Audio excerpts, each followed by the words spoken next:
પાટણ શહેરના મોઢ મોદી સમાજમાં પેઢીઓથી ચાલી આવતી એક અનોખી પરંપરા મુજબ સમાજના પ્રથમ પુત્રની પ્રાપ્તિને લઈને હિંગળાજ માતાના બાધા માનતાના ગરબા રાખવામાં આવતા હોય છે. આ માનતા પૂર્ણ થવા પર ખાસ પ્રસંગે બાધા માનતાના ગરબા કાઢવામાં આવે છે. આ વખતે લગભગ 18 વર્ષ બાદ ફરીથી આ ધાર્મિક કાર્યક્રમ પાટણના હિંગળાચાચા ચોક ખાતે યોજવાઈ ગયો. સમાજમાં માન્યતા છે કે હિંગળાજ માતાની કૃપાથી કુટુંબમાં પ્રથમ પુત્રનો જન્મ થાય ત્યારે આ ગરબા કાઢવામાં આવે છે. એ પ્રસંગે માતાની આરાધના સાથે સમાજના ભાઈઓ બહેનો ભક્તિભાવથી ગરબા ગાય છે. આ પરંપરા સમાજને એકતા અને સાંસ્કૃતિક વારસો સાથે જોડતી રહે છે. આ ખાસ પ્રસંગે માત્ર સમાજજનો જ નહીં પરંતુ શહેરના અનેક લોકો પણ મોટી સંખ્યામાં જોડાય છે.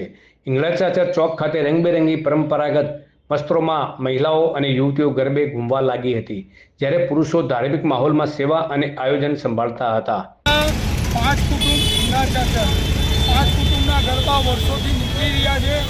જે 2019-67 કે પછી 1996માં નીકળ્યા, કે પછી 2008માં નીકળ્યા અને અત્યારે હાલ 2025માં નીકળ્યા.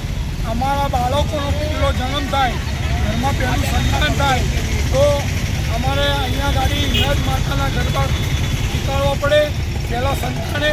અને વર્ષોથી અમારી બાપ દાદાથી વર્ષોથી અમારી આ પરંપરા ચાલતી આવી છે. 20 વર્ષે અમારે ગરબા નીકળે, 20 વર્ષે અમારે 100 ગરબા થાય એટલે 101 ગરબા અમે 20 વર્ષ પછી કાઢ્યા છીએ. આ વખતે 2025માં અમે ગરબા કાઢ્યા છીએ. હવે દિનેશભાઈ પ્રજાપતિના ત્યાંથી ગરબા લઈ અને અમારા ઘેર લઈ જશે. હવે નિવેદ કરશું અને ખીલ લાપસીનું નિવેદ કરશું અને એ નિવેદ પછી અમે અહીંયા હિંગળાજ માના ચોકમાં, ચાચરના ચોકમાં એ ગરબા રાતે લાવીશું. બીજા દિવસે પાછી લઈ જઈશું.